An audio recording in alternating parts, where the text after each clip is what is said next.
Hi hello എല്ലാവർക്കും നമസ്കാരം. പുതിയൊരു വീഡിയോയിലേക്ക് സ്വാഗതം. ഇന്നലെ ഏകദേശം ഒരു 6 മണി 7 മണിയോടുകൂടി ഒരു ദുഃഖ വാർത്ത എന്നെ തേടിയെത്തി.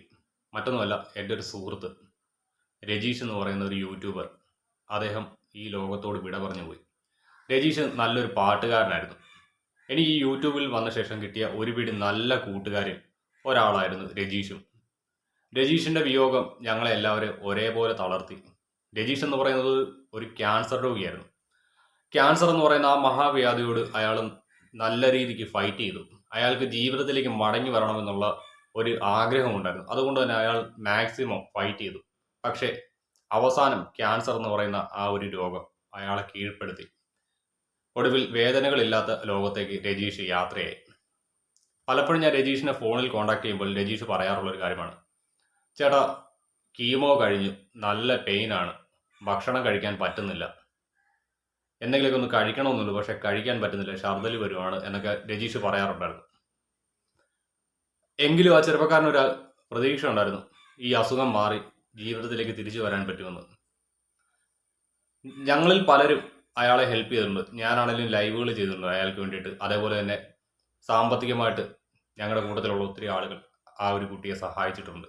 പക്ഷേ ഞങ്ങളുടെ എല്ലാം പ്രാർത്ഥനകൾ വിഫലമായി പോയി. രജീഷ്, നിന്നെ ഞങ്ങൾ ആരും ഒരിക്കലും മറക്കത്തില്ല കേട്ടോ. കാരണം നിന്റെ പാട്ടുകൾ ഞങ്ങൾക്ക് അത്രയും പ്രിയപ്പെട്ടതായിരുന്നു. നീ തിരിച്ചു വരുന്നതും കാത്തായിരുന്നു ഞങ്ങൾ ഇത്രയും കാലം ഇരുന്നത്. പക്ഷേ ഇനി നീ വരില്ല എന്നറിഞ്ഞപ്പോൾ ശരിക്കും പറഞ്ഞ ഞെട്ടലായിരുന്നു. പലപ്പോഴും നീ ആ ക്യാൻസർ വാർഡിൽ ഇരുന്നുകൊണ്ട് ഞങ്ങളുടെ എല്ലാം ലൈവ് ചാറ്റുകളിൽ വന്ന് ഒരു മെസ്സേജ് ഇടുമ്പോൾ ഞങ്ങൾക്ക് ഉണ്ടായിരുന്ന സന്തോഷം അതിനി ഇല്ലടാ. അതാണ് ഞങ്ങളെല്ലാം ശരിക്കും തളർത്ത് കളഞ്ഞത്.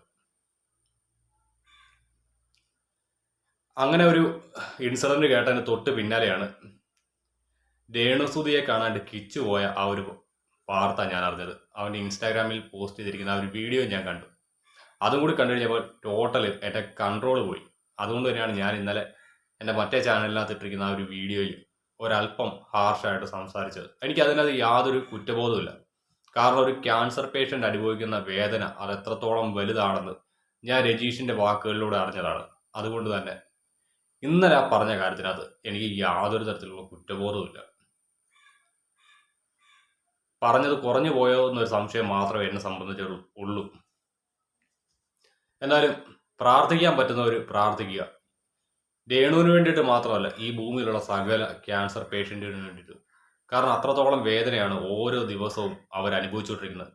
അതേപോലെ എന്നാണ് തങ്ങളെ മരണം എന്ന് പറയുന്ന അന്തിമ വിധി തേടിയെത്തുന്നതെന്ന് ആലോചിച്ച് ഓരോ ദിവസവും ഇഞ്ചിഞ്ചായിട്ട് മരിച്ചുകൊണ്ടിരിക്കുന്ന ധാരാളം ക്യാൻസർ രോഗികൾ, അവരുടെ കുടുംബങ്ങളും നമുക്ക് ചുറ്റുമുണ്ട്. അവരെല്ലാം നമ്മളൊന്ന് ഓർക്കുന്നത് നല്ലതായിരിക്കും. അതുകൊണ്ട് തന്നെയാണ് രേണുവിൻ്റെ മുൻകാല ചെയ്തികളെല്ലാം ഇപ്പോഴും മനസ്സിലുണ്ടായിട്ട് പോലും ചില വിഷയങ്ങളിലെങ്കിലും അവരെ സപ്പോർട്ട് ചെയ്യേണ്ട അവസ്ഥയിലേക്ക് കാര്യങ്ങൾ കൊണ്ടെത്തിക്കുന്നത്. കാരണം അവരെ പൂർണ്ണമായിട്ടും തള്ളി പറയാനായിട്ട് എനിക്ക് പറ്റില്ല. കാരണം എനിക്ക് മനുഷ്യത്വം എന്ന് പറയുന്ന ഒന്നുണ്ട്.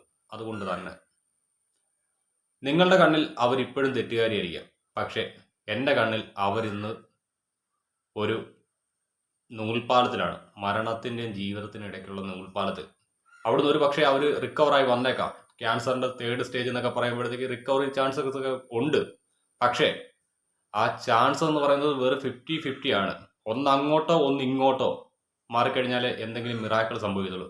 ഒന്ന് അങ്ങോട്ട് മാറിക്കഴിഞ്ഞാൽ ആ ഒരു ജീവൻ തന്നെ അപകടത്തിലാവും. ഒന്ന് ഇങ്ങോട്ട് മാറിക്കഴിഞ്ഞാൽ അവർ പൂർണ്ണ ആരോഗ്യവതിയായിട്ട് തിരിച്ചു വരും. പക്ഷേ ആ സമയത്തും അവരെ കുറ്റപ്പെടുത്തുന്നതിനോട് എനിക്ക് യാതൊരു യോജിപ്പുമില്ല. കിച്ചു ഇന്നലെ കാണിച്ചത്, കിച്ചുവിനെ ഒരു 11 വയസ്സ് തൊട്ട് എന്തായാലും അവർ നോക്കി വളർത്തിയിട്ടുണ്ട്. രണ്ടാനമ്മമാർ മക്കളെ തല്ലിക്കൊല്ലുന്നതും പട്ടിണിക്കിട്ട് കൊല്ലുന്നതും വാർത്തയാകുന്ന ഈ ഒരു കാലഘട്ടത്തിൽ കുറച്ച് നാളെങ്കിലും അവനെ ചോറൂട്ടിയ ഒരു സ്ത്രീയല്ലേ ഈ പറയുന്ന രേണു. അത് കിച്ചുവിനൊന്ന് ഓർത്തിരിക്കായിരുന്നു. പക്ഷെ അവനത് ചെയ്തില്ല. അതേപോലെ തന്നെ ഒരു അസുഖവുമായിട്ട് ബന്ധപ്പെട്ട് അവർ ഇന്ന് ജീവിതത്തിൻ്റെ മരണത്തിൻ്റെ നൂൽപ്പാലത്തിനിടയ്ക്ക് നിൽക്കുന്ന സമയത്ത് അവരെ കാണാൻ പോകുന്നത് നാട്ടുകാർ നിർബന്ധിച്ചുകൊണ്ടാണ് എന്ന് പറയുന്നത് അത് യാതൊരു തരത്തിലും അംഗീകരിക്കാൻ പറ്റില്ല. അത് തന്നെയാണ് ഞാൻ ഇന്നലെ അത്രയും ശുഭിതനായിട്ട് സംസാരിക്കേണ്ട ഒരു അവസരത്തിലേക്ക് കാര്യങ്ങൾ കൊണ്ടുവന്നത്. ഇന്ന് അതിനുശേഷം ഒന്ന് ഉറങ്ങി എഴുന്നേറ്റ് വന്നപ്പോൾ ഇതേ കേൾക്കുന്നു അടുത്ത വാർത്ത. അതും ഒരു മരണമാണ്. എൻ്റെ ഒരു സുഹൃത്തിൻ്റെ അച്ഛൻ ചങ്ങനാശ്ശേരിയിൽ മരണമടഞ്ഞിട്ടുണ്ട്. അദ്ദേഹത്തിനെ കാണാൻ പോകുന്നതിന് മുൻപ് ഈ ഒരു വീഡിയോ എടുത്ത് അപ്ലോഡ് ചെയ്യാമെന്ന് കരുതി. കാരണം മറ്റൊന്നുമല്ല, ഇന്നിനിപ്പോൾ വേറൊന്നും ചെയ്യാണ്ട് മനസ്സ് അനുവദിക്കുന്നില്ല. രജീഷ്, എനിക്ക് നിന്നോട് ഒന്നേ പറയാനുള്ളൂ. നീ ഞങ്ങളുടെ ആരുടെ ഹൃദയത്തിൽ നിന്ന് ഒരിക്കലും മായില്ല. നിന്നെ ഞങ്ങൾ എല്ലാവരും ഓർത്തിരിക്കണം. കാരണം അത്രത്തോളം ആഗ്രഹിച്ചതാണ് നീ തിരിച്ചു വരാൻ വേണ്ടിയിട്ട്. പക്ഷേ വിധി നിന്നെ ഞങ്ങളിൽ നിന്ന് തട്ടിയെടുത്തു. എന്ത് പറയണമെന്ന് അറിയത്തില്ല. ഇന്നലെ ഒന്ന് ഉറങ്ങാൻ പോലും പറ്റിയില്ല. നീ ആ ലാസ്റ്റ് ഞാൻ വിളിച്ചപ്പോഴും പറഞ്ഞത്, ചേട്ടാ കീമോ കഴിഞ്ഞ് കിടക്കുവാണ്, നല്ല വേദന ഉണ്ടെന്ന് നീ പറഞ്ഞതുണ്ടല്ലോ, ഇപ്പോഴും എൻ്റെ ചങ്കിനകത്ത് കിടക്കുക. അപ്പോൾ ശരി, എന്നാൽ ബൈ.